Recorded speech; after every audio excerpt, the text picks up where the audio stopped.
Well, ladies and gentlemen, I'm Mike Swetnam. I think I know most of you actually in the room. Welcome again to the Potomac Institute for Policy Studies. It's always a privilege to have you here, and especially so for another one of Yona's great events. This time it's, instead of a formal seminar, this is more of a round table in a square format we've had. So I welcome you all to the discussion that we'll have today, and we have, as always, a very scholarly and accomplished professor here to guide our discussion.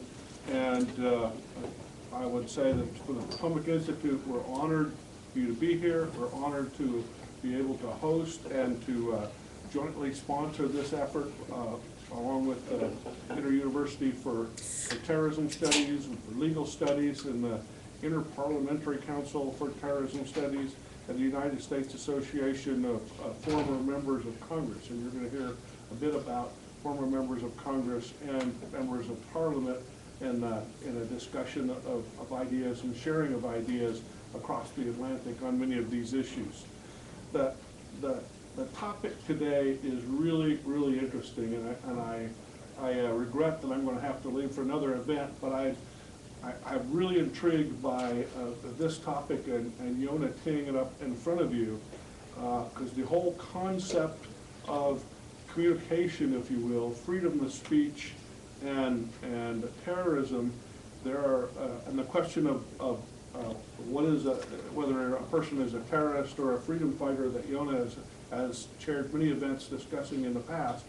As lots of you know, some people view themselves as freedom fighters, not as terrorists, and many people that have been accused of terrorism in the past, who have perpetrated acts of terror, have had as their agenda the goal of trying to communicate, trying to create a movement, trying to get others to stand behind them when they think there's a wrong being perpetrated on them.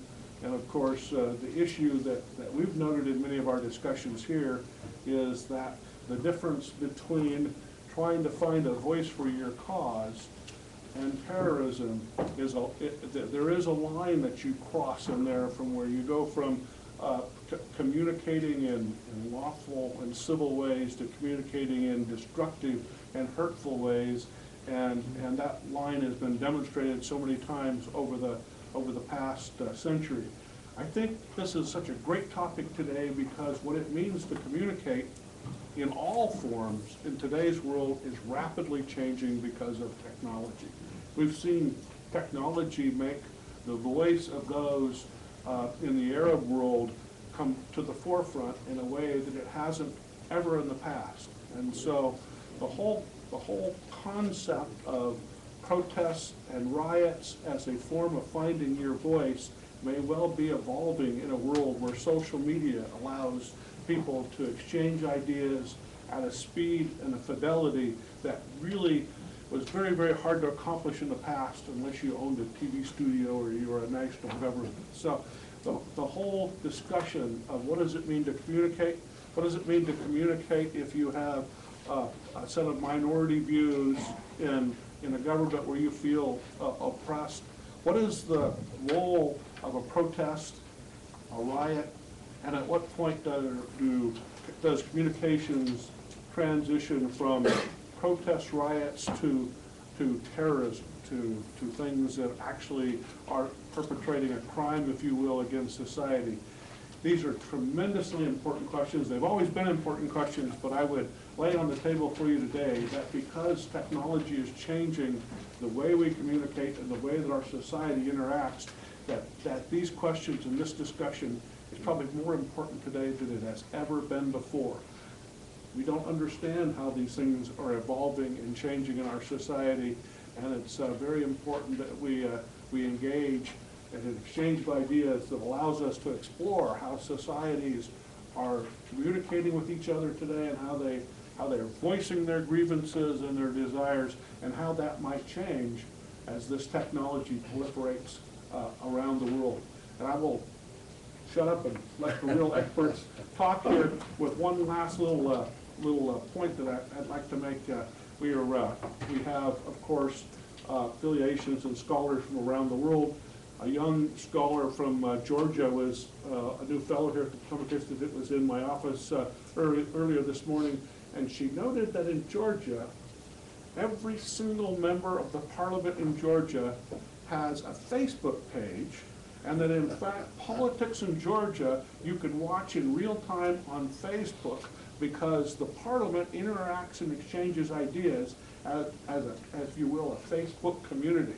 That's the first time I had heard that Facebook, which my children and in fact my grandchildren have become a part of, is actually becoming a piece of a political establishment in this world, and it's changing the way politics and policy is made in a country.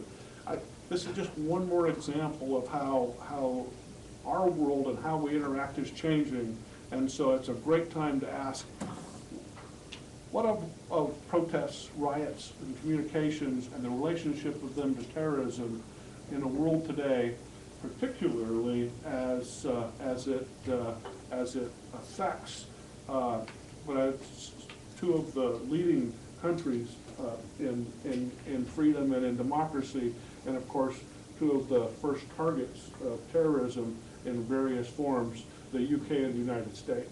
So, with those brief comments on, please forgive me if I sneak out in a few minutes, but I will watch every bit of the video that's posted here this afternoon on YouTube. For those of you who don't know, all of our videos get posted to YouTube within a few hours of them being recorded, and I encourage you all to play it back and refresh what you heard today. I will be listening to it this afternoon, and I thank you all for coming and for contributing to this event. Thank you. Thank you very much, Mike. Before we introduce our very distinguished speaker, just jumping as a footnote to what Mike said, I'm reminded, all of us are, that King Solomon used to say that nothing's new under the sun. The difference is today technology. To be a terrorist, you need a mouse and maybe an iPhone and so forth. And obviously we're going to deal with these issues. I wanted simply to mention that I see here Fernando Caminos, who was the governor of the Basque country, and the reason why I knew that you're coming, I had this little book on ETA, a profile of terrorists, a group that incidentally Mike and myself and Herb Levin co-authored at the time. And it's interesting that it began, if we look at some of these terrorist groups, began as a protest, and then it moved on into riots and terrorism.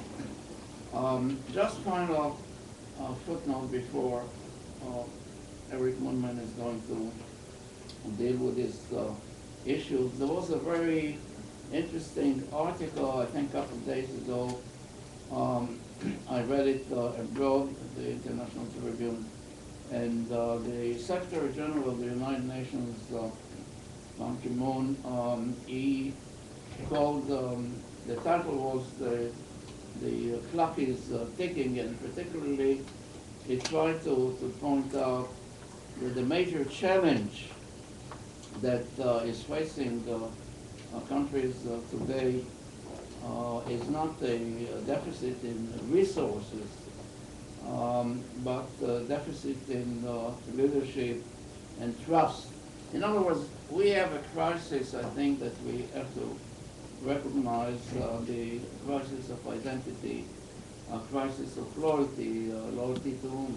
To a government, to religion, ethnic group, racial group, or interest group. So in other words, how can we restore the trust? Because if we see the movement, let's say, that is pushing from Wall Street to Main Street, or I just read in the paper the other day that in the UK the police tried to move out people from the church or the area and all that and so forth. So I think there is a great concern around the world as to, number one, that people lose confidence in the capability of government to respond to their needs, and they try to mobilize together, and we see, of course, their spring blooming, or who knows, perhaps the uncertainties about the future. So we are very lucky that today we are going to have a very rare, I think, opportunity to get some analytical, I think, overview of the situation from the UK and European perspective on the whole issue of, well, what is it, the protests and the riots and terrorism. And Eric Moonman is uniquely qualified to do that. Fortunately for me, we met many years ago, I guess, and when he really led a great deal of activity through the British Parliament as a member of Parliament for many years, and later on he was very active academically in London, University of London, and in Manchester. He graduated from both Manchester and Liverpool and so on. And he contributed a great deal to our academic scholarship. We're distributing some information about his books, Learning to Live with Violent Society, all the way from the hooliganism that we find in soccer, and I'm trying to watch Manchester United in the city of Manchester and so on, and certainly it gets out of hand, and we saw the riots in the UK recently.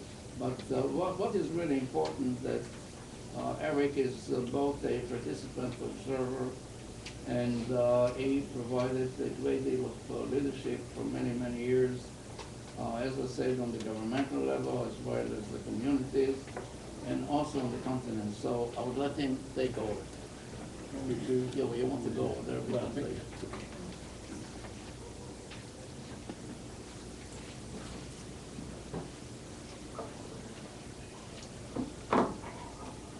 Yona, ladies and gentlemen, it's very difficult to follow that introduction, and also what Mike said as well.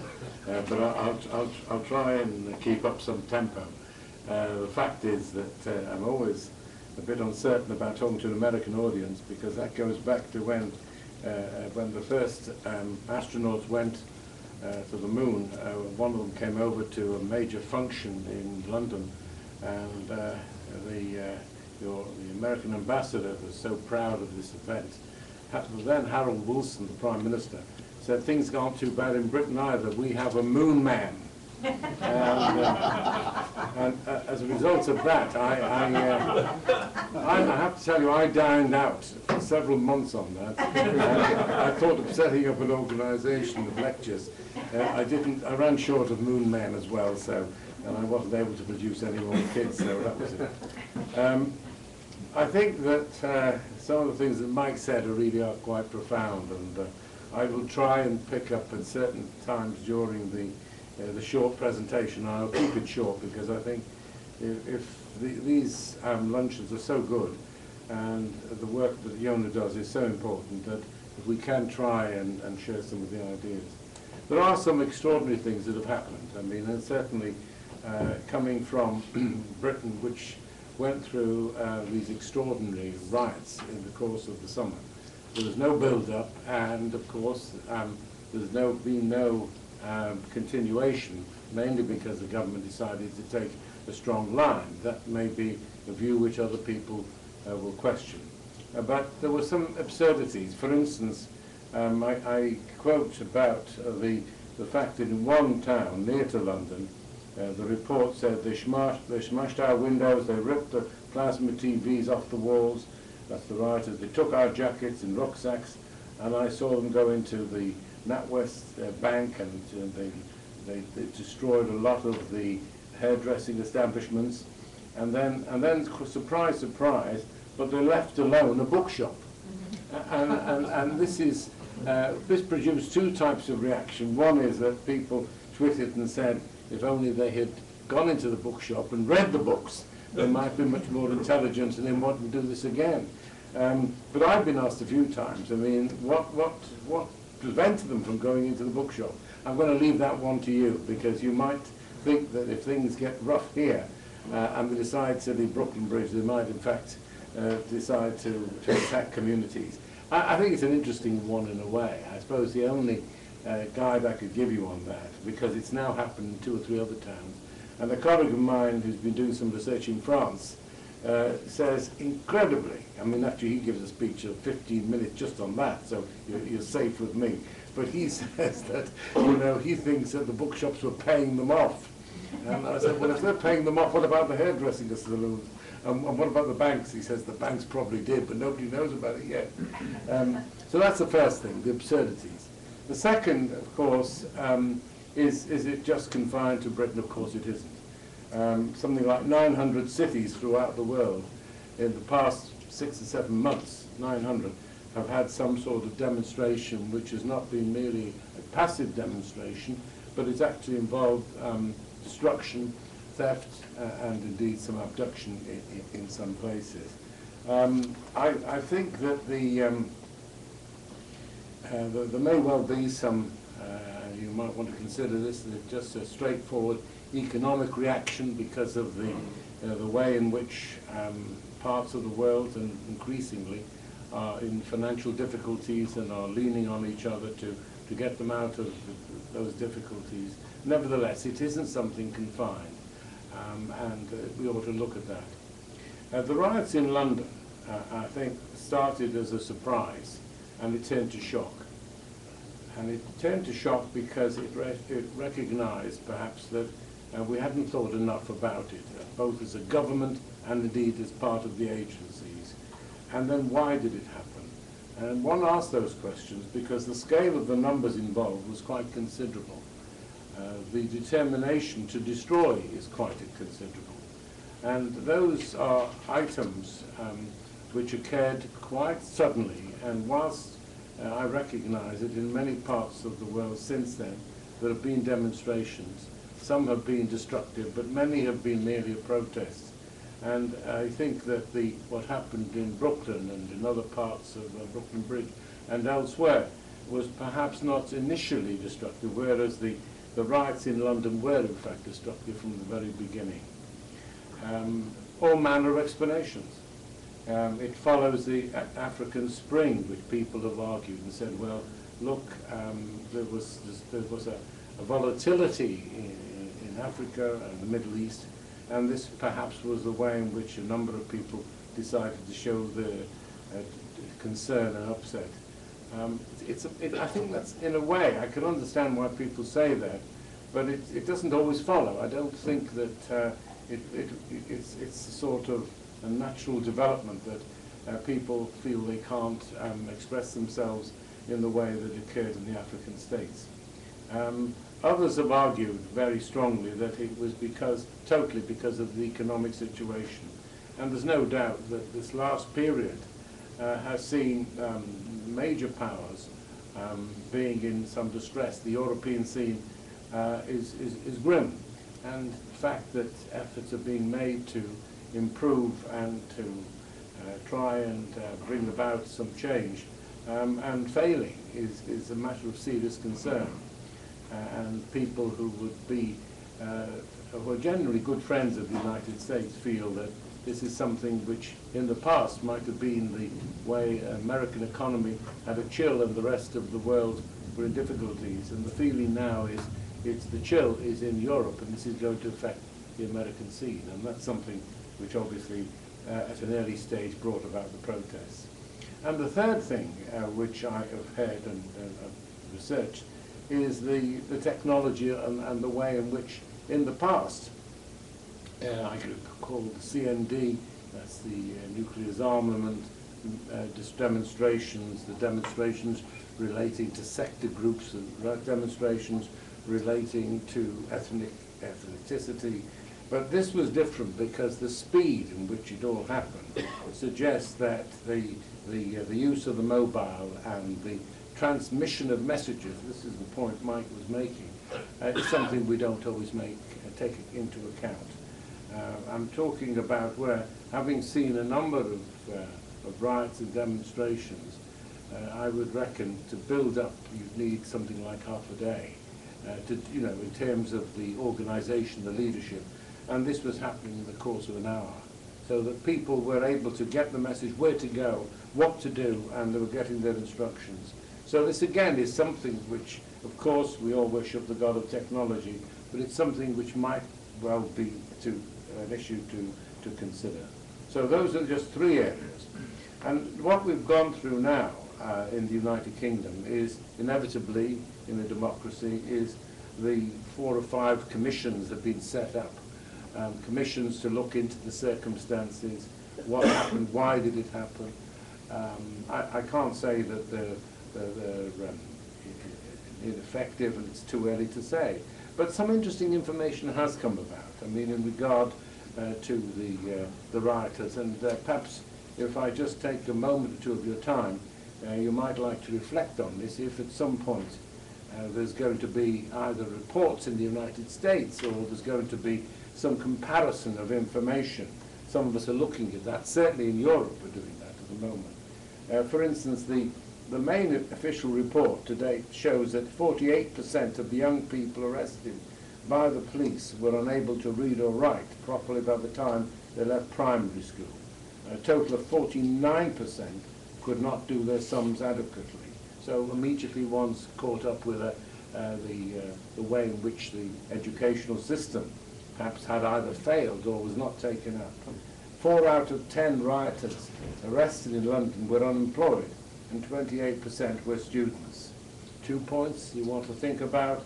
And again, you're not going to be surprised if we're talking about the fact that large numbers were unemployed. But the fact that you're not surprised doesn't mean that we shouldn't be able to follow some rationale and to look down that line as to why this emerges. Again, in the report, nearly 1 in 5 rioters in the capital were gang members. And this is becoming quite an interesting issue in terms of the study of vandalism and also violence, which is the extent to which gangs actually bring about the cohesion and the speed with which people come to a scene of violence. There's an argument which says that perhaps gang life is not so important as it was years ago. I don't know. It's difficult to find a cut-off point when people say that. When did it stop being gang life? But nevertheless, what it does emerge is that it helped and improved enormously the technology. If I stress that, it's because I think that perhaps a number of countries haven't seen the speed of what happened in London, and again, to some extent, what happened in France. The thing was moving at such a pace that the police, in fact, didn't fail, but they were simply caught out. And you may have read how the police were very much criticized for their failure to go into fairly hostile situations and to get close to the destruction and the fires that were brought about. 93% of the riot suspects in London had previous convictions or arrested. And again, we might nod and say, surprise, surprise. 93% of the suspects had previous convictions or had been arrested. That's also an important link when we take the much more deeper issue of terrorism, because again, some early studies on terrorism have shown that the case studies of people who have had previous convictions, sometimes it's been argued it was deliberate to get a relatively minor conviction to see the strength of the way in which the police reacted, and really on a reconnaissance element. 2 last points on the major report. Just under 2,000 people nationally have been taken to court so far, of whom 551 have been convicted, and sentenced with an average custodial term of 12.5 months. It's worth noting that this is totally contradictory to the normal way in which in Britain we deal with this type of issue, this type of events. I know a number of countries certainly are starting to look at that, Australia certainly, as to whether this very dramatic attempt to arrest and to provide these sentences makes the difference. But the real reality is to know more about the people concerned. It also placed an enormous strain on the police and the authorities. This was stimulated by two things. One is the Prime Minister of Britain, Cameron, said he would speed up the process in which courts were dealing with those charged. English courts, like most countries, can be casual, but this was speeded up, so people arrested were in fact in court and sentenced within 24 hours. It was a very difficult time, but I think there was the ability to do this met with an enormous public response. And I think that anyone who is looking at the relationship with the police authorities ought to bear in mind, if the public have been affected and outraged by these incidents, because many saw their homes destroyed, burnt, they saw people injured, then the public was ready for this, which might not be the case if they were somewhere isolated. And finally, perhaps the last statistic, across the country, 26% of those charged were juveniles aged 10 to 17, and a further 27% were 18 to 20. For those who over the age of 40 might find some comfort in the fact that only 5% were aged 40 or above. Settled life does that. But it was extraordinary, because I went to one or two of the courts to see the youngsters. I mean, you're talking about kids of 8, 9, and 10. And of course they can't be named either. This is part of, I suppose it's the same in this country. All right, perhaps another word on the riots to give you a feeling of the of how serious it was, because I saw one or two American newspapers at the time, and I thought they were being very nice and comfortable there. I think they like to feel that England doesn't only have a queen, but also has calm and is placid. It ain't. We've got a queen, but that's not the point. Peter Beaumont, a distinguished foreign correspondent, author of the recent book, Nature of Wars, who spent many years covering conflict in Africa and the Balkans, said, I've been confronted with dreadful scenes in the various areas of the world, but I've now seen something similar of disorder in London. Okay, let's move on. What next? What happens now? Tony Blair, a colleague of mine, I've worked with him, he blames a moral decline in society. He's made some of you may have seen some articles he's written and some speeches he's made. He would argue that many of the people who were involved in the riots were operating on completely different terms from the rest of society, middle class or poor. Most of them are shaping up the way by the time they get into primary school or even in nursery. Then they grow up in circumstances where their role models are drug dealers, pimps, people with knives and scarves. Strong thing, but then Tony does that, and I think it's worth at least recognizing it. What he's saying is, of course, that the family, the manner of the family, the way in which there's been disturbances in the family, or the fact that one parent family, all this has contributed to the lack of authority. The other thing that might be considered after the riots, are we now going into a phase of what has happened, of what I call the passive demonstrations? And Yona mentioned this too, because it has become part of it. It's not to be ignored. I think it's we've seen that in London, we've seen it also in France, where groups come together, but not to destroy, but rather to tent down and to make life difficult for the running of society, which is what's happened in New York, and it's certainly happening in St. Paul's, our distinguished cathedral, where the centre of much activity going through to the various parts of London. Something like 200 tents have been set up, and people have said they would stay there till the Christmas. The press have treated this with some scorn, and pictures have been taken even in newspapers like The Times showing that, in fact, on surveys, that on a normal evening, a cold evening, there's only one person in the tents and the rest have disappeared. You and I won't be surprised at that. But certainly St. Paul's and Wall Street have also seen this, the passive demonstrations. But the important thing, it seems to me, is that governments and police services are able to deal, when they get about, as we found, slow start, but when they get about, they can do something with what you do about the passive demonstration. Now, this is something which highlights a different sort of operation. I'm not sure that we've got the answer in Britain. And I think in France it's gone badly because they haven't distinguished between the destructive riot and the passive, and then you get back to a lot of issues.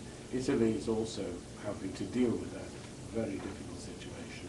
And if politicians want to show strength, because there may be an election around the corner, and there's always an election around the corner, they want to show this is the way they tackled it.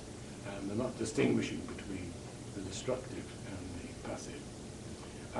A word about the fact that an optimistic thing that occurred during the demonstrations, and I'm not going soft when I say this, but certainly it wasn't all bad, because in Birmingham there was a dreadful killing. Some of you may have picked it up on where a car entered on a pavement and killed 3 young men at the time of the riots. And they were ethnic groups, and the result was that extraordinary scenes took place. Not only a demonstration outside the houses of the young men who died in this manner, but at their funeral and subsequently. And at the same time, one of the senior members of the family, not affected, he had a very good TV manner, and he's made a brilliant case on television pointing out the dangers, the risks, why people have taken this. But at least a lot of people have been encouraged by that. Instead of, which might have happened, and turning it into an ethnic war, what the families have done is to show that we've now got to rebuild, and we must in fact remember the wonderful things that these men have done, and everyone else. So that was certainly been a very powerful force for positive. The other thing that was positive, perhaps less important, but immediately after it happened, groups of people came together feeling indignant and angry about what happened, and they started what they could call a street cleaning operation. Because I have to assure you that the actual damage to, I've talked about people, but the damage to buildings and broken glass, and also to many shops, one whole complex disappeared in the fire. I mean, we're talking about a large complex. So they started street cleaning, and that was an amazing thing where housewives in some of the districts came out and started cleaning. Okay, let me conclude by again asking, what next? What does an authority do? What can police do? Is it isolated, or does it lead to something more difficult? And after all, if you're putting large numbers of young men into prison, isn't this, in a sense, as someone's pointed out, a recruiting ground for other types of destruction? But what do they stand for is one of the arguments that I get all the time. People will say it is awful, of course, but they want to know, what do these people stand for? I suppose you could run through many of the hostile demonstrations over the last, say, 100 years, and you'd have to be hard-pressed to ask what was it people were standing for. But nevertheless, there was a difference, and on this occasion it was very difficult. We've looked through all the literature, very difficult to try and establish if they really were aware of what it was. may have been they were simply against everything from capitalism to the circumstances. Yes, there were some protests against America. Not as much as I thought there might have been. But certainly many, many people were just against rather than for. And you might say, well, that's the nature of opposition. The Prime Minister, Cameron, has said that he regards the most significant thing was that it was purely a matter of criminality, that these people were criminals and this is why they chose to do that. Perhaps I would add, if it is, it's criminality plus there's something else going on as well. So perhaps on that note, if I stop and you can give me your view.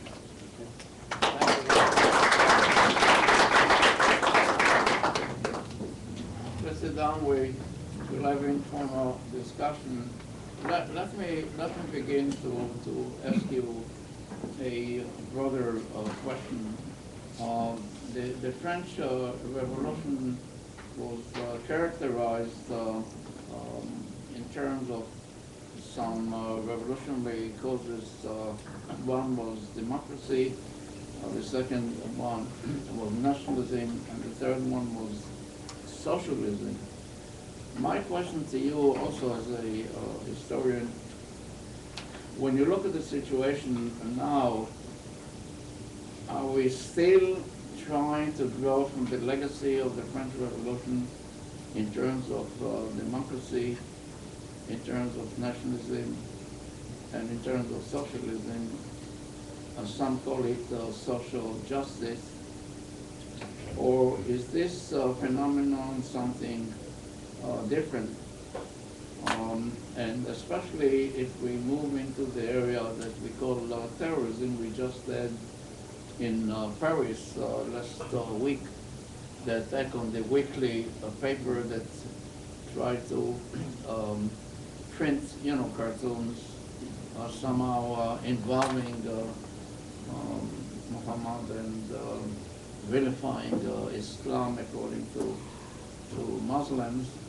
Is this one step from riots to terrorism?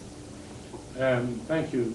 I think that your point about the linkage with social justice, I think, is probably the thing that doesn't come out in those terms, but I think it is a factor, yes. I think that people on involved in the riots came together for all sorts of reasons. One has to say that, but I think that the generality of the comments that I've seen, and I've spoken to some of them, it was closer to the social justice of the revolution. It takes all forms, and it's insidious because it's a very tough argument to deal with, because they say, well, look, I'm doing this for my fellow countrymen and so on. And I suppose the other problem is it's not always a very personal thing. That's the difference, perhaps, with the social justice argument, because the nature and the way in which groups were informed were not from one particular sector of society.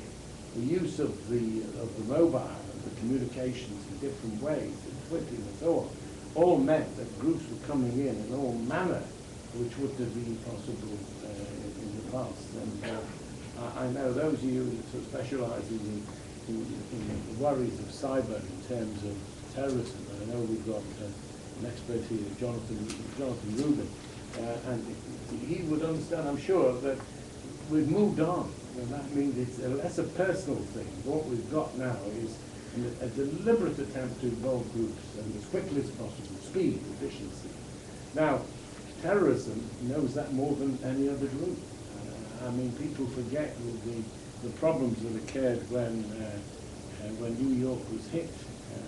Was the fact that it wasn't just a one-off, and you know this, that there was a group that came out first of all, that tested, that decided, is this the right thing? Had they got the right people? And the sheer scale of this is baffling because of the cost as well. But there's never been short of financing some of the activities. Having seen what was going on, then they went back again and brought another team in. So I think that they can produce an organisation.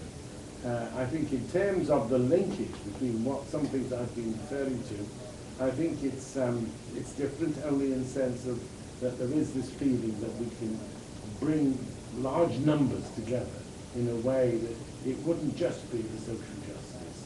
I mean, I did some work at the time of the IRA activities in London. Now that was an individual activity. That was, I spoke to someone.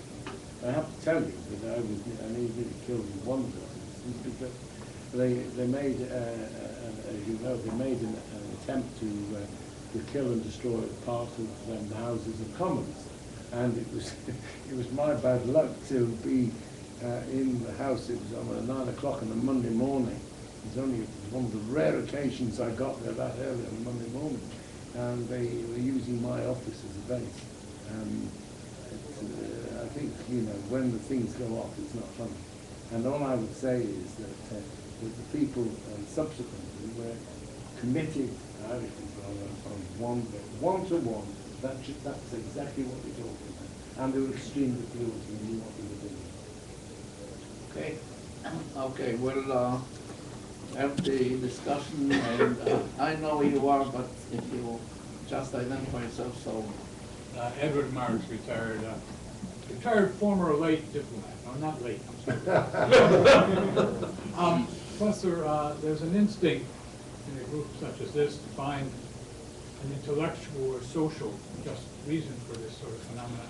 But I understand you've done some also interesting work on football hooliganism, which I believe demonstrates some of the same characteristics. Could you make some comments about where there's any resemblance or not between that phenomenon in England and the very English phenomena of football hooliganism? Yeah. Well, English phenomenon, you get me worried now. I mentioned one incident where I nearly went out of the world, and the other one was, of course, at a football game in the Midlands when, because one of the guys from the other side, the other supporters was, you know, making use of a knife, and I think I was the only person around nearby, but fortunately my son was with me, and we dealt with it. I think the football phenomenon was particularly hostile and very active. Partly, I think, for 3 or 4 reasons: poor policing and uncertain policing, and also football clubs were not paying sufficient money and resources to bring the police around the grounds and so on. So this was one of the things, the sort of inferior policing response. And I think the second thing is that, again, you depend on public response. As I said before, it's curious. But we can do various, we can talk a lot about programs and projects and so on, but we've always got to carry the public with us in one form or another.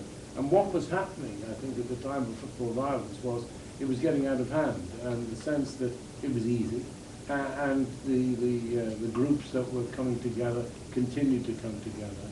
And the public were indifferent because it didn't concern them, because the clubs were in different parts of the country. Once the public, in different ways, were able to express themselves outraged because, unfortunately, because of a death or an injury, then it meant that the government could act. Governments are slow to act. They don't initiate as they should. But once they see that, you know, they're getting politicians respond to letters, not always. But once they see there's a campaign building up, then we start to act. Now, I think that in that sense there is some sort of, I think if one was looking for a rationale or a solution, this may be one of the answers. But the other thing which made a difference to the football's supporter was the improvement of the ground as well. Many old grounds had sort of areas where there were sort of sheltered areas where people couldn't see what was going on. The only danger is, of course, is if you take them out of the ground, then, you know, you take them into the streets nearby, so that's unbelievable. But all I would say is that the groups are certainly who dominate the hooliganism in football, again, are from different sectors of society. But the same cunning is there. almost reminds me of an early stage of terrorism, because just as I've mentioned that some of the terrorist acts have been very costly and have been trying out. I mean, some of the incidents associated with football hooliganism was, instead of taking a train supported from A to B, they would actually go to, A would go to Z, another way of fooling the police where they were coming from then. So it's all got to be thought through. But as I speak anyway, it's not an issue so much in the UK. And I think this is partly because of the role, the defining role of the police, the role of the clubs and so on. And perhaps efforts have been made to get players to be more thoughtful in what we're doing, because they themselves can turn on the crowd in a very demonstrative, angry manner. Yes, in the back. Yes, hi, Professor. My name is Aaron Etheridge, and I'm from the National Counterterrorism Center. For the last 3 years or so, I've specialized in European radical leftist and anarchist terrorism. I was wondering about your thoughts regarding comparing what's happened in London to what happened in Athens, Greece in December 2008. A young teenager was shot and killed by the police in a Bohemian area section of Athens known as Anarchist. What followed was, for the next 2.5 years, was a resurgence of domestic terrorism in Greece. And that event, that single event, seemed to have galvanized the anti-authoritarian movement in Greece, which has been there for a very long time, since the early 70s, into, a couple of new groups emerged and kind of became more organized and began conducting acts of terrorism in and around Athens, the two major urban centers in Greece, Athens and Thessaloniki. So, I was trying to sample your thoughts about, what happened in London might compare to that. Yeah, I think that in London it stopped short. So in a sense, it wasn't allowed to drag on. Time was a factor. I mean, although it was painful, it was of short-term nature. And I think I recall the situation, the instance in Greece, is that it went on, it moved on, it affected a lot of people. I think, therefore, that it gives, if it's a short-term thing, the police can deal with it rather better. And perhaps one other thing is that when it comes to a response, then I think it's got to be done in a way where you're going to use a number of agencies or a number of varying groups of people who might not normally be involved directly in the issue. The church has got a part to play, and certainly in some of the things that I've seen in the UK, that the different members of the church bringing together the Catholics, Protestants, Jews, and Muslims. I think this is something that some people don't find easy to accept, but it's got to be done. I think that if something is not to continue out of control, it's got to have the strongest possible alignment, a coalition of people. The politicians did it, and in Britain the Prime Minister obviously had a lot of support and going perhaps for criminality. It was a very odd thing because we've got a new leader of the Labour Party,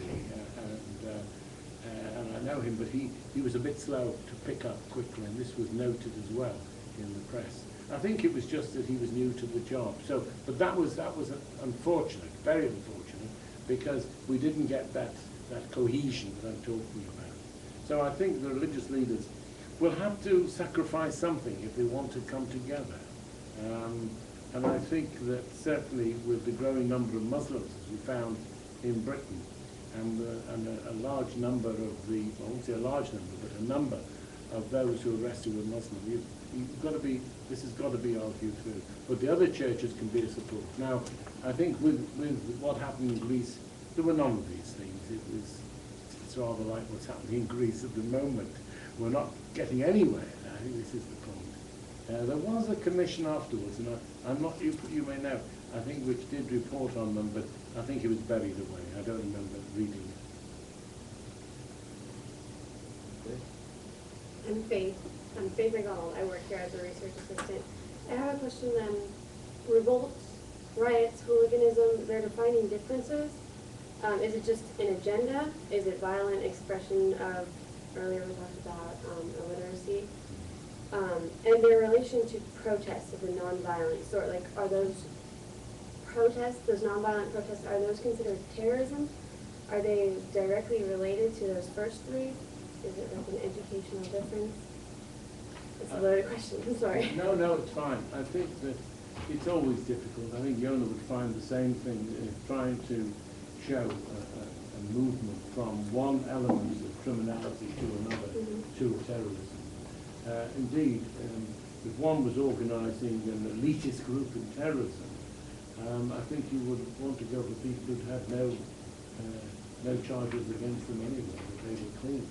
Because the great error would be to have people who could be picked up on somehow recorded. I mean, increasingly, anyone affected or charged in this way would be on the register of evidence differences. And that would be true of Europe as well.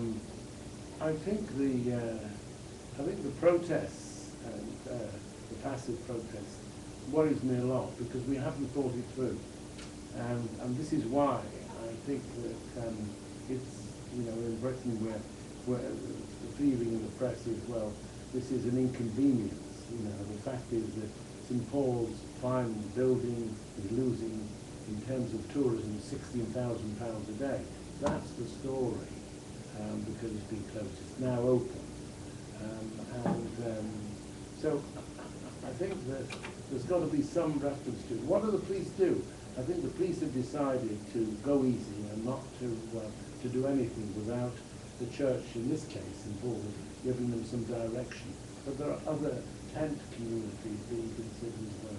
So I think that in a sort of long range type of analysis, one would be wise to look at any links at all which might bear on the criminality, wider criminality, and terrorism.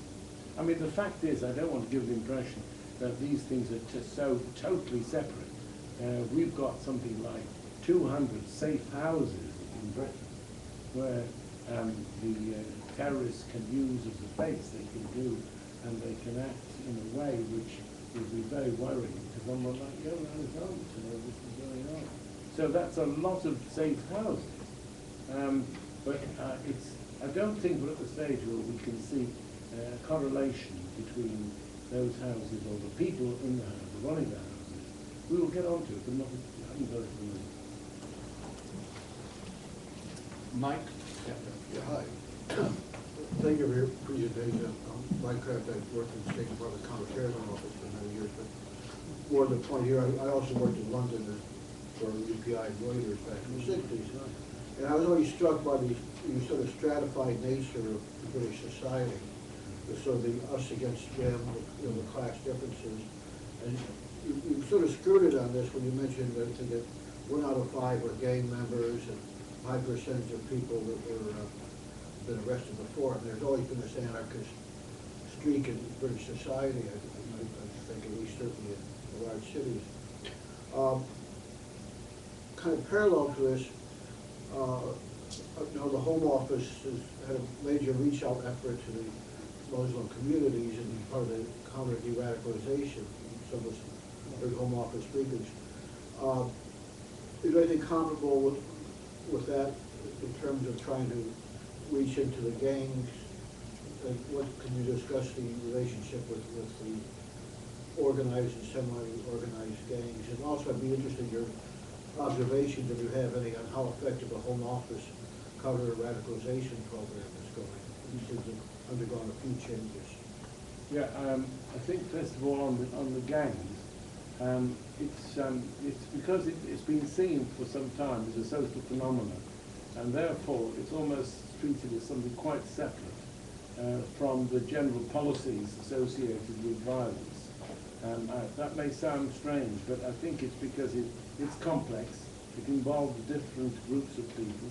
It's not only there's not only gangs reflecting one part of society, but maybe other middle class as well as working class. it makes it difficult, and I think I'm bound to say not a lot of progress has been made.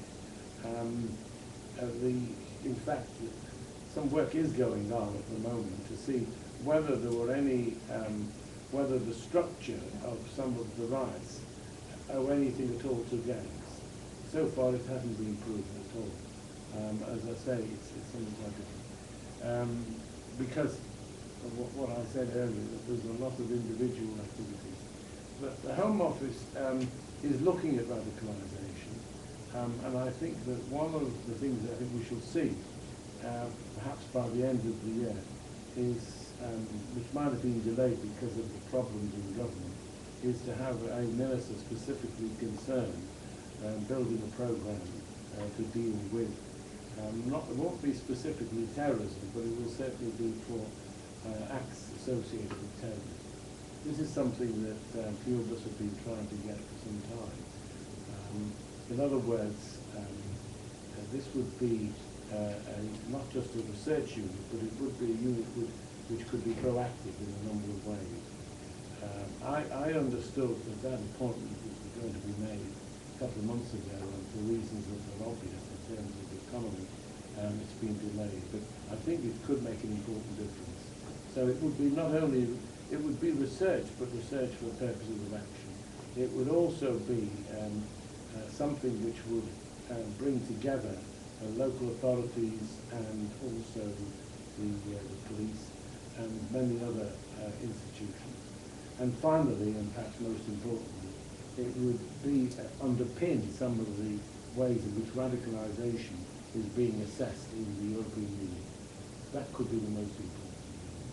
Well, I would, as a footnote, I'd say people here is that although we are in the European Union, it's quite extraordinary how many of the things that deal with combating violence and crime are still kept separate, and there's very little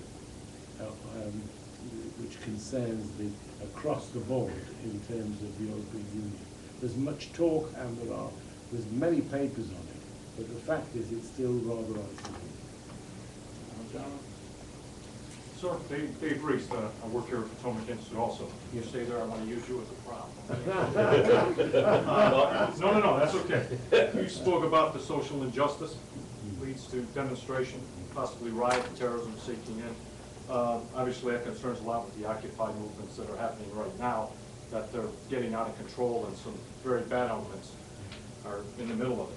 He also spoke about the public indifference, and in our country and in some places throughout the world now, the individual right that some folks feel that people have. I ask you to template against this for anybody who's a parent. If this young man is my son, and he just got arrested yesterday for grand larceny, along the way he did something else. He stole something out of my dresser, stole something from a neighborhood store, and I ask you to comment on this relative to the police. When should they step in and take control? Tempering against the public indifference, individual rights. But if I, as a parent, didn't correct him the first time I saw him lifting something, I have nobody to blame for except myself. When there's a riot in the street, geez, when should somebody step in and separate, this is just wrong, and take control of it? You can go dump your trash outside and hurry back and don't steal anything. No, I agree with you, he shouldn't go away. I'd like him to say something. No, that was just a prop. That's well, we'll wait till the prop comes back. But let me just say that I think evidence that a number of those arrested was a result of parents who actually, and the riots, were because they saw for the first time their young men and women, members of the family, on television screen. I mean, the one thing that was a very important byproduct was that it filled the television screens for those days. Absolutely massive reporting. And I know there's a tendency of thinking that television does little good or little in the way of information, but it was really very important. And in addition to that, then the newspapers, not to be outdistanced on this, also produced pictures of those who were actually engaging in the breaking of windows and looting shops.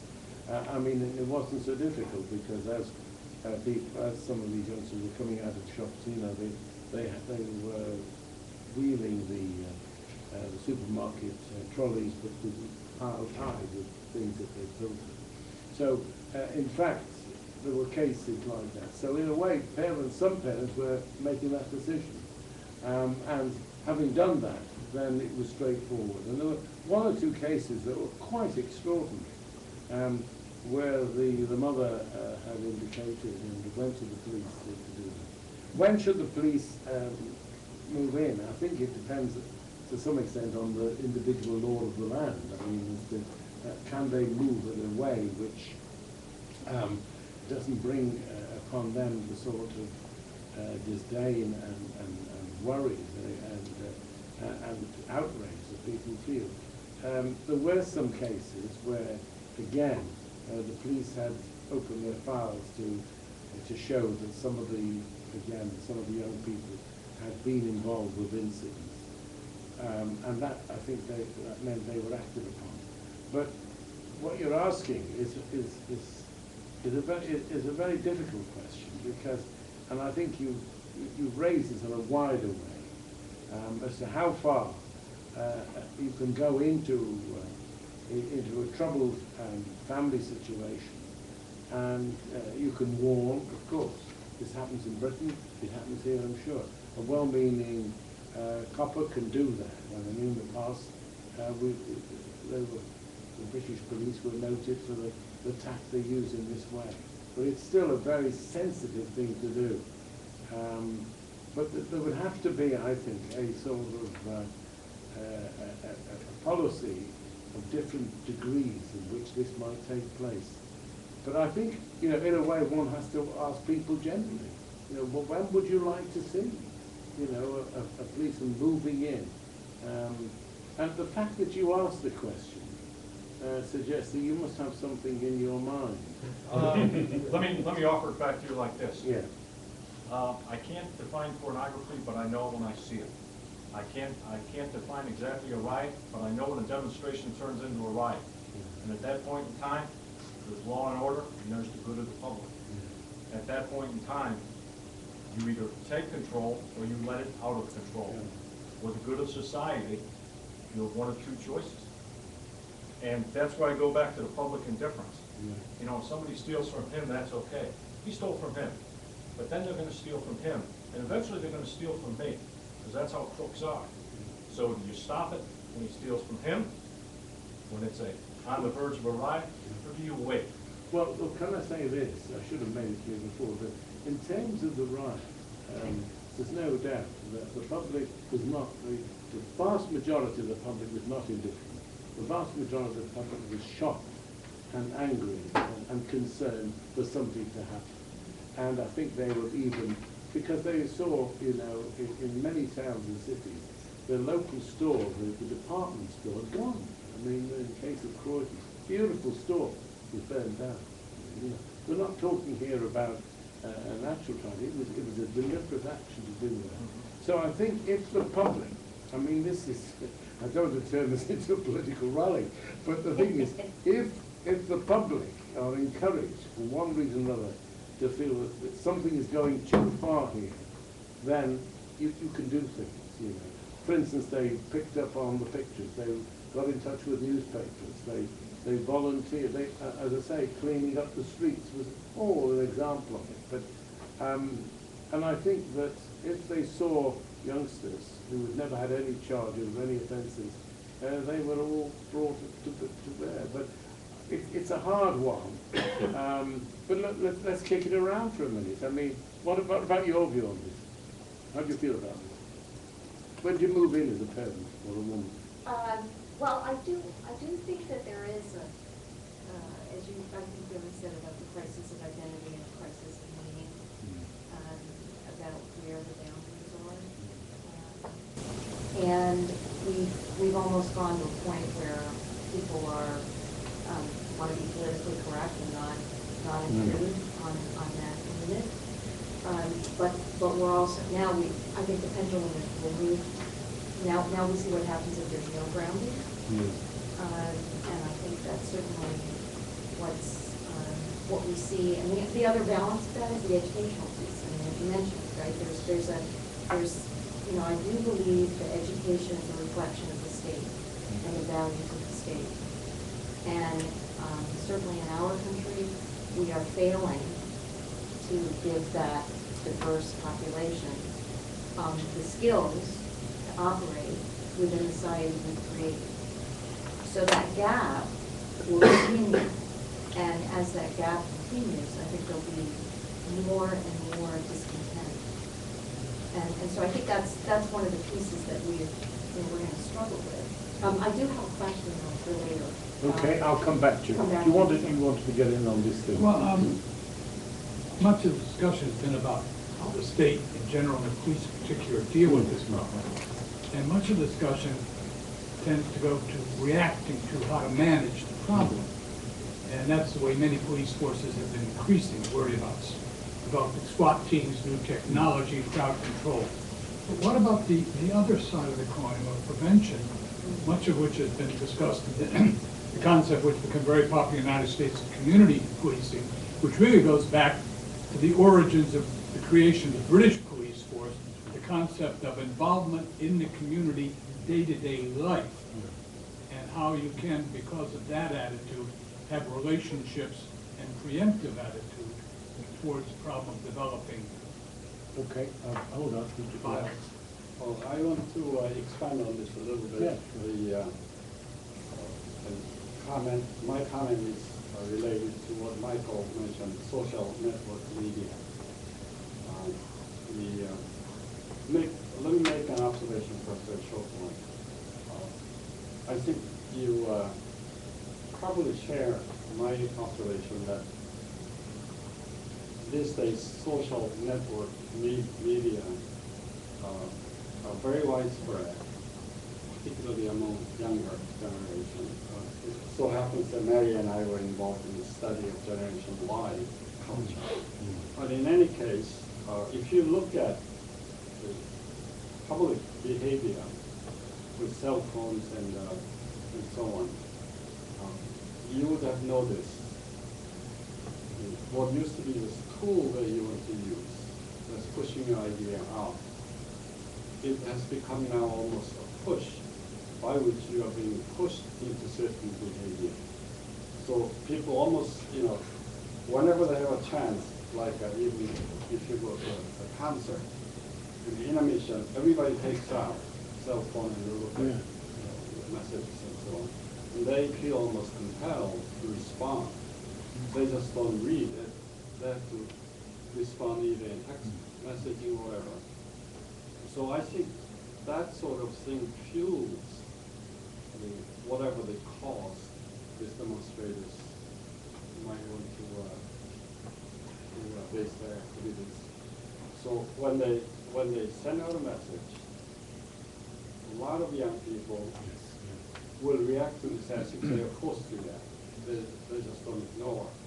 So that's my observation. So my question is a little bit related to what this gentleman was saying, is that I don't see our police or crowd control organizations use social network medium very effectively.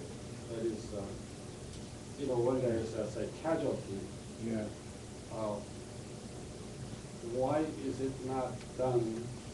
Police will send out immediately to all this crowd, Facebook or tweeting and so on, say what happened is actually this, rather than a day or two later they try to explain after all the damage is already done. So I was just wondering whether or not we should not give more thought to use more effectively the social network devices. In fact, in terms of what happened in the London riots and also in France, is that that was almost totally used by the rioters. Yes, that's right. And that's what what you're I'm saying. saying. It was as if we lost something. I mean, Jonathan is involved with a lot of cyber stuff, and he may not want to say anything. Like all these guys, they remain discreet. and for a large fee he'll tell you the answer. But how do you feel about this? Could it be used? Well, the problem with Facebook and Twitter is that you need to be allowed, the police, unless they take over the system, are not going to be able to force their messages to the youth. Well, that's true. For Twitter and Facebook, you have to be willing to accept that person's message. And in some cases, you've seen where countries have taken over Facebook and Twitter during the Arab Spring riots, and that hasn't worked out very well either. So there's a way that police can use it more intelligently. I'm just not sure. I don't know if that mechanism is built into Facebook and Twitter right now. Okay, well, let me come back to the two questions, which deals with the community policing and social network media. I think that community policing works well in some districts, according to the evidence I've got. It's not a generality. It's not something that is imposed upon on the top in Britain and cuts across all the individual cities and towns. I think part of this is because we're going through a phase in democratic structures, if you like, and I suspected that we're really following the United States system, which is to give greater power to the mayor of a community, to the head of police in a community, and therefore, so if you've got a good sort of open attitude in one particular area in community policing, it will work well. It's not spread across the country, which is a great pity. But community policing is becoming accepted as a means of trying to highlight and spot something which occurs, and which has been described by our friend over there when he said that, you know, at what point can you intervene? You can only intervene if you have the information and the knowledge to make it work. And the other question I think came out was the social network media. I do agree, and I think it was it's odd that and it's been substantiated because in the rush to inform people, it was in fact the rioters who were doing the most information. And there were some extraordinary things where one or two of the women who were caught up in the fire in buildings and didn't know whether they should stay in the building or whether to go out. They were actually getting their information from the rioters. I mean, the rioters saying, look, you know, if you better get out now. This is going to be really dangerous. If the fire's on the building, get out now. So, you know, you might say, well, what sort of way has this gone about and so on. Sorry, you had a question if you didn't. I had a question about the passive protests. Ed Nolan, Liberty leader, did address St. Paul's.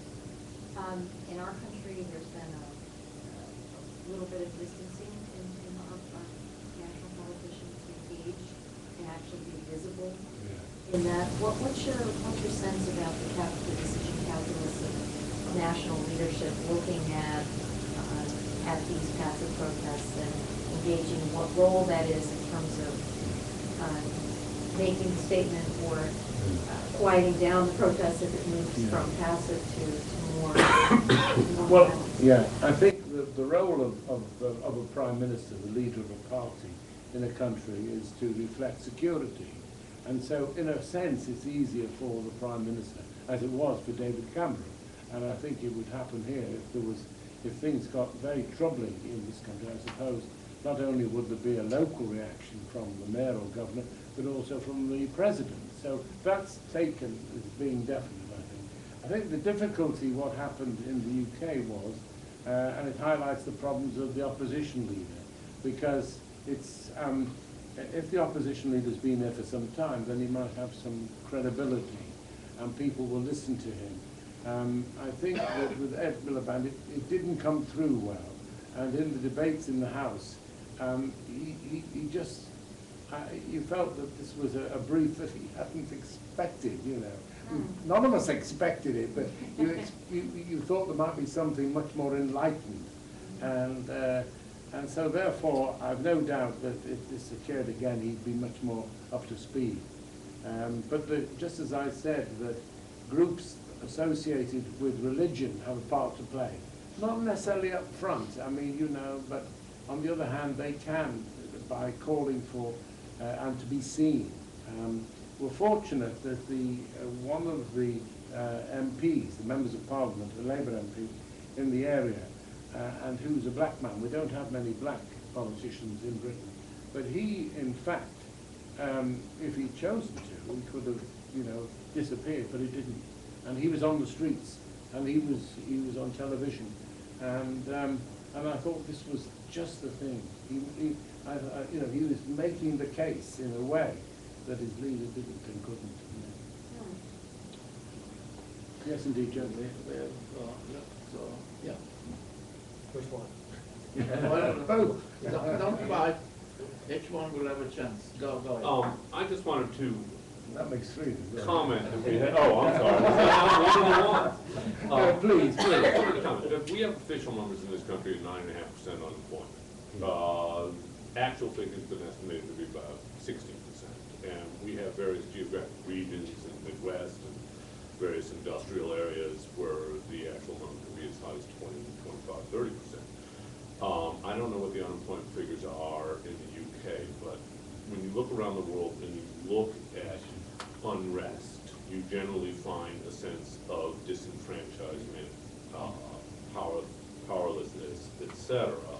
And we have, Mary touched on it earlier, kind of a structural economic issue confronting not just us, but I would suggest all of Europe as well, whereby with the advances of technology and the differences in the capabilities, the technical prowess of the educator versus the non-college educator, for example, we have this growing polarity in our society. And even if we were able to provide those technical skills to everybody, I would argue that we do not have enough jobs to replace what we once had in the industrial age. And I'm just positing for discussion that we are growing, whether we want to or not, towards a much greater sense of this disenfranchisement of the haves and have-nots, because there's simply, many have suggested the 9–10% unemployment isn't something we have to fix. It's not something we can fix. We don't have a solution to provide employment to everybody. And I believe that when you look at the peaceful demonstrations in New York, those are the people coming out of the colleges and universities seeing the handwriting on the wall, that even with all their intelligence and training, etc., they're not quite sure what their future holds and if there's employment. But anyways, I just wanted to get your input on that. Yeah, I think what you're saying is that why should this be when many of them have got the qualifications? It's different if they haven't got qualifications. You can always say, well, look, it would be different if you had, and so on. I think the answer is both at national level but at state level to have a plan B as to what happens, not just to things in terms of jobs, but also is how would you in fact respond? What are the things that demonstrations, collect? I mean, why is it that in fact that in our case that there was a complete surprise turn to shock as that this group were galvanized onto the streets? I think that one or two of the politicians were saying this is the result of government. We have this sort of backbiting and so on. But if it is a responsibility of government, then government should provide a formula in terms of dealing with this, in terms of even if it's only a cushion to try and remove some of the tension, some of the difficulties. This is why I stressed the protests, the quiet, soft protest movements trouble me, perhaps rather more than the protests which have become violent. I mean, I know people suffered, and I know there were some very destructive elements, but this is a job for the police. The police can get in there, sort it out, and takes them 2 or 3 days, but we're on the way, and that's what happened. But what happens when you've got large numbers of people who will set up these tent communities, and also it's so much easier to operate. So it may be difficult to galvanize for a violent display, a demonstration around the world, but the tent communities and part of their case is the unemployment. I think it's something that should form a part of any election program or campaign. I mean, why should politicians should be caught out? And there's evidence is there. I mean, you take New York, and I think there's some demonstrations in Philly. There were some demonstrations in Philadelphia as well, I think. So it's so easy, it's not difficult. I mean, you talked about football hooliganism. I mean, it wouldn't take long, I might have another hour and a half of your time, but we could organise a demonstration. That's right. And I think it'd be a bloody good one. Okay. All right. Jonah's going to throw me out now. Yes, my name is Hassan. I was born in Tehran. Hello. And I've been in America more than half a century. I went to school in Mississippi. This is 1960s. We did not lock our dorm doors. We did not take our keys out of our cars. Sometimes we left it running while we were doing shopping. Now at this day and age, not only we lock our doors and lock our cars, and we have a blowjack or something, and nobody will steal our cars. Now, I don't know how our values have eroded to this point. If we know how we have been eroded up to this point, is there any way to reverse this and go back to the time that we had a very nice society, very nice towns, and even when you walk in the street, people stop and talk to you, even not knowing who you are, and say hello. I mean, I think the short answer is regrettably no. I don't think you can reverse that. I mean, there's knowledge is there, people have spoken, people have acted. We can't identify in any way that would change that. I mean, I suppose that if Yona's next speaker is a minister of religion, he will certainly tell you it's possible. But I'm sorry, look, I've had too many knocks in my life to say other than the fact that I think we can build up the program, we can work hard to try and ensure security. Look, the thing, the moment you go on if you go into any one of the major railway stations on the East Coast, I mean, you're met with security posters and security visuals, and the dogs are trained to ensure security. Now, that's not just for general crime, but it certainly has got a place in terrorism. And it couldn't be any other way. And there'll be people who will scoff and they'll say, it's unnecessary, and your comments would be appropriate. We didn't need to do this, 30, 40 years ago. We've moved on. I mean, the price of moving on, I'm afraid, is that we have to be more vigilant. And I must say, as a visitor to the country, I would expect that. I'd expect the security that's shown on the stations and at the various centres. And it's true of what happens now in every one of the European countries.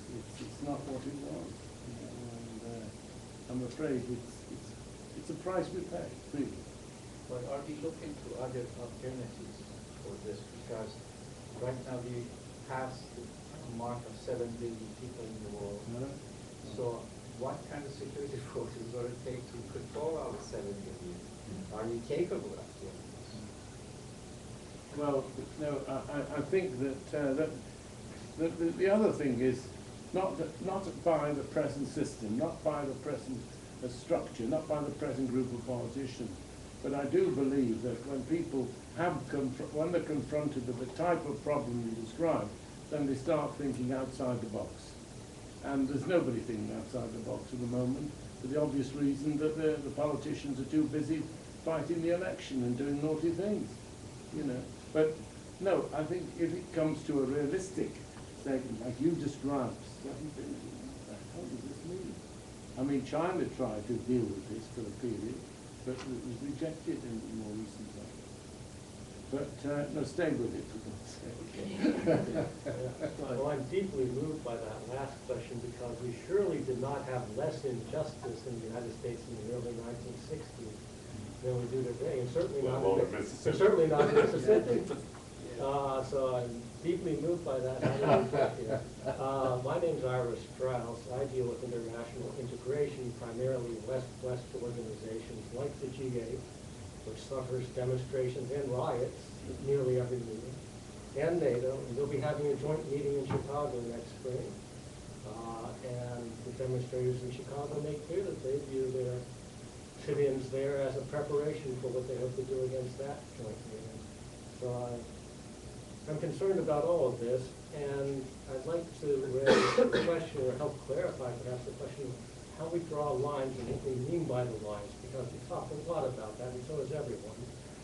It seems to me when we draw a line between the violent and the nonviolent, or the nonviolent lawbreakers and the lawful protesters, which is a very big distinction too, it's a two-way line. On the one hand, we don't want to draw too big the group that we're going to arrest or that we're going to shunt to the side and alienate further. On the other hand, we want to put a lot of public social pressure on the larger group to put social pressure against the more dangerous or more violent or more law-breaking group, and not to provide a support unit for it. And so we want to make it a thick line for some purposes and a very thin line for other purposes. And we certainly don't want the larger group to think that it's going to get tactical advantage over using the more violent group as something to scare the rest of us. We can say, if we don't give in to your demands on this, you're going to be facing the violence. And in these demonstrations and in other movements, I see a blurring of how we use these lines. In the early 1960s, we had Martin Luther King who used civil disobedience, but it meant breaking specific laws and ordinances that were arguably in violation of federal law. So he was breaking what he called unjust laws and trying to persuade us that those were unjust laws and appealing to law itself for that purpose. In the late 1960s, my generation, it morphed into people deliberately violating laws that no one disputed the legitimacy of, except for the very purpose of undermining the concept of law and putting the police into disrepute. And that is what all the nonviolence, it's become a euphemistic term, that's what nonviolence has come to mean. Law breaking for the heck of it to get publicity and to put law and the police into disrepute. So it seems to me the line between that and the violent demonstrators is not very great at all. It's a tactical line. The same rhetoric is used, the same demonization of mainstream society is used, the same demonization of police and law is used, and of the people that they're demonstrating against. The line between that and peaceful demonstrators may be greater, although if they're using the same language and rhetoric, then there is a moral support function going on there too. Those are the sort of questions that arise to me, how we draw the line, and what shall we say about media, and what shall we say about hate speech? There is the phrase, hate speech leads to hate crime. We all know that. It's true. But it seems to be applied only to right-wing hate speech or hate speech that is attacked from the left. What about left-wing hate speech or hate speech that is viewed as belonging somehow to the cultural norm of the left for whatever reason? It's clearly leading to an awful lot of rioting and crimes and moral support for it. Is anything possible to be done about it? Demonizing it like one demonizes right-wing hate speech, for example. Well, could I say that I think that the reason why the police authorities in Britain, anyway, have been slow to react to the peaceful demonstrations, and let's just take what has been in the press recently, and that is the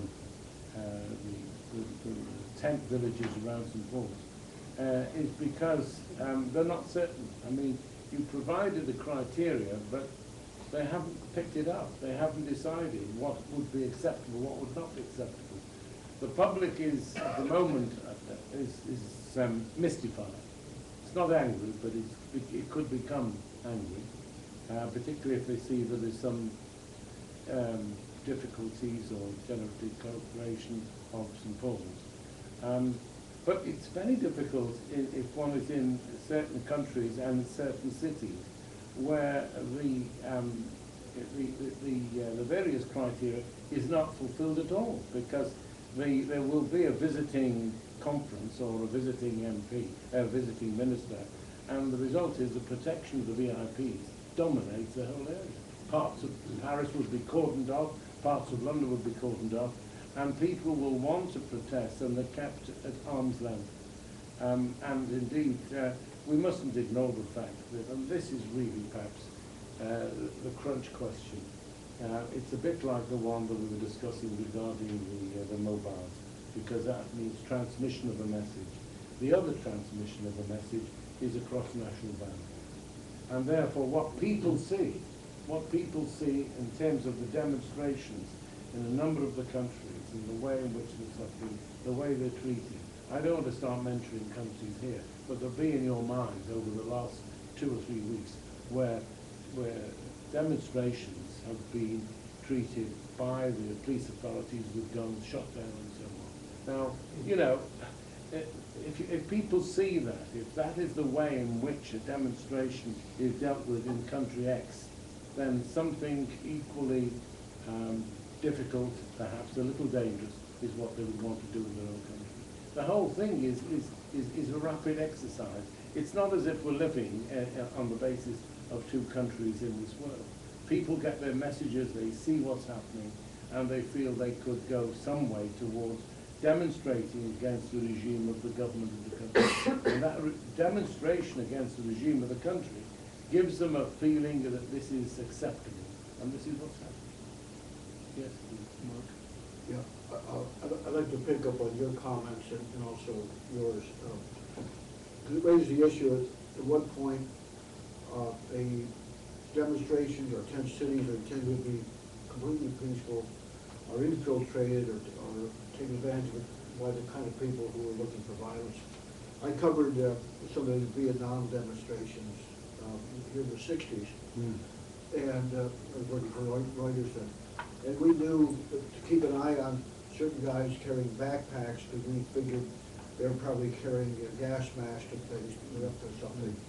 And you know, there's a very small group that broke and trashed some buildings up in DuPont Circle area and other parts of Washington.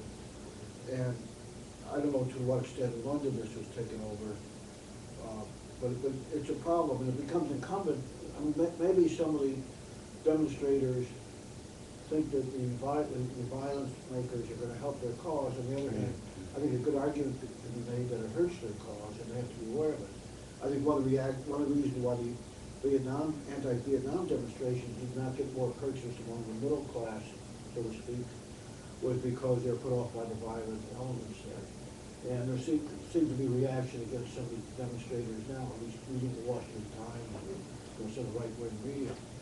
Could I just clarify one thing on that? I'm very happy that the demonstrators always, after the fact, disassociate themselves from the violent element, most of them. I would like to see more before the fact try to prevent the violent element from getting in. I would take that a lot more seriously from a moral standpoint. Otherwise, their after-the-fact dissociation strikes me as less than fully sincere. Well, that's what I was leading up to. It becomes more incumbent for them to try to, kick out or weed out these people. And on the use of the social media, I've been involved somewhat with a resiliency group, focusing on how to improve resiliency of cities in the wake of a natural disaster or a terrorist attack, dealing with social media. You have a problem, all this information coming in and how to digest it. There's been increasing thought of attention being paid for the state, local, federal authorities to develop rumor centers to counter it, to monitor it. I'm not sure whether law enforcement officials have gotten to that point of thinking it through yet or developing this in terms of demonstrations, but there is a potential there. It takes an extra additional manpower, dedicated people who are going to be following, say, the message that are coming in from the demonstrators, or in the case of an earthquake, to be able to digest it, try to determine what's accurate, but also that same media can be used to get out messages, like in the case of, if you have a hurricane, whether you stay or get in your car or flee, or a terrorist attack, whether the winds are going to drift in your direction or not. These are the kind of things that are being wrestled with. There's still a long way to go, but I'm trying to suggest that some of these techniques that are being developed and given some thought to dealing with natural disasters or terrorist attacks could also be useful for law enforcement authorities in dealing with street demonstrations that have danger of turning violent. But again, it takes some resources and training. Well, I think I probably have to close up now, but I think it takes resources, but perhaps it also takes credibility as well. Yeah. There's got to be a feeling that that this is the right thing to do and the public will be there. I thought there was an interesting moment when you were talking about the way in which people will admit afterwards that they didn't mean anything dangerous in the demonstration. I've spoken to them, and I think they were trying to break a bleeding heart because they said, didn't mean to. I mean, but we all were doing it in our street, and this, by the way, brings us back to the group behaviour of soccer hooliganism. People see it going on, and why not? It's as much the mores of chanting success about a player as it is about, going out and saying something rather nasty to somebody else, But don't tell me you're a soccer hooligan. No, I like what you're just saying because there are two bundles of problems here. One are those that deal with human nature. People do what they sometimes do regardless of the justice of the society they live in. People, you can call it people are no damn good, or people are or original sin, whatever it is. People behave in certain ways, even in nice societies where people unlock their cars and that, as long as they were white, of course. We won't talk about that part. But there's another thing of social and economic change, and we've got to differentiate which of the two problems we're trying to deal with. London and New York, in the early part of the 19th century, were both famous or notorious for their violence on the streets. It took both the introduction of better government, better police, to clean up those. But also it was a time of great social and economic change. Some of the riots and violence in London and New York and Berlin, etc., were people just being people because it was ungoverned society. But also there was the revolution of 1848 because of great social and political change. So what are we talking about here? Are we talking about the problems that people are just being people, including being young people and therefore stupid? Or because we've got great social and political change going on the way. And you can't deal with one problem by the techniques that deal with the second. Okay, I'll come back to it. This must be the last question. Yeah, just when I was looking at Chapter Bowsman from NCPC, but 8 months ago when the Arab Spring occurred, we had these revolutionary contagions going on in Libya, Egypt, throughout the Middle East. I kind of got the thought, I went back maybe perhaps in history, and I looked at the revolution of 1848, and I did some at least preliminary research. I definitely got the impression that occurred very rapidly, and it spread very rapidly across Europe, literally within days and weeks. And that was in an era where there was no television, really no mass media, no internet, no email, no tweeting, etc. So that gave me an impression, an idea. Perhaps we're overestimating the role, or maybe we're a little bit too enamored of the role of the mass social media in generating and accelerating these revolutionary contagions when in 1848 they seemed to go quite rapidly without no benefit of any of those.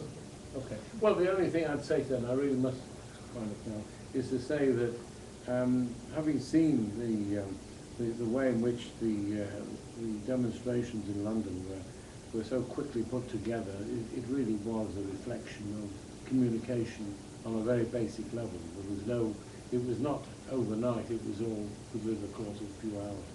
So I think it's, what you're saying, of course, is been part of the process, and if people are in some distress, and that's a great focal point if they want to change things, the changing of the regime, which is what was very much involved in the cases that you've mentioned. Let's get rid of this particular autocratic regime, this dangerous person, this dangerous setup.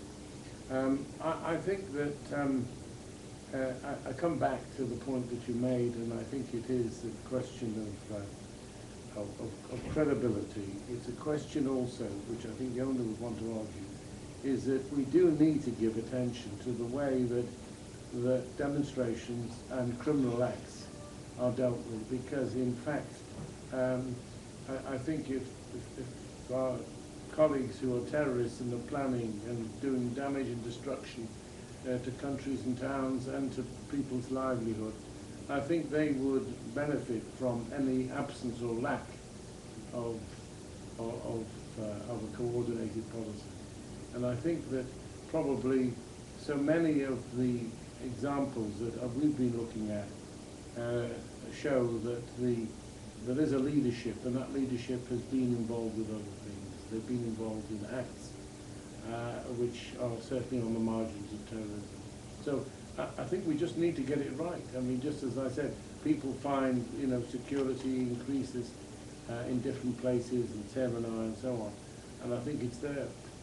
It's part of what we're living for. And maybe this is the counterbalance to what you were saying. We can't leave the cars open. We can't leave with that sort of sunny approach to living. It's about lifestyle, isn't it?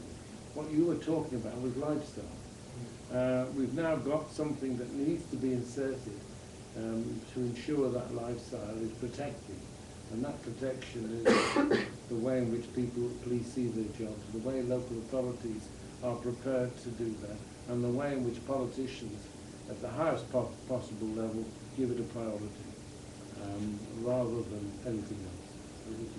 Well, we are very, very grateful for your insights, very profound, and the participation of the group. We'll try to have a summary of the discussion. Obviously, we cannot put in a nutshell what you said, but at least we have to look at the reality. It's not a question of optimism or pessimism. Speaking to some of the police and law enforcement people from a large number of countries in Europe last week, it seems to me there is one consensus, and the consensus is what's the assessment of the nature of the threat, the challenge to civilization, and whether civilization will survive with the technology development of weapons of mass destruction and so on. So what can really bring us together, whether you deal with the streets of London or New York or Cairo or Damascus, is the commonality of the people who seek social justice. The question is, what kind of approach are they going to take? And I would suggest always I try to look at Gandhi, and in terms of violence and non-violence, what is permissible, what is impermissible. And Gandhi tried to point out that whether it is defensive or offensive, it's not justifiable to go and to try to destroy life and to destroy property and so forth.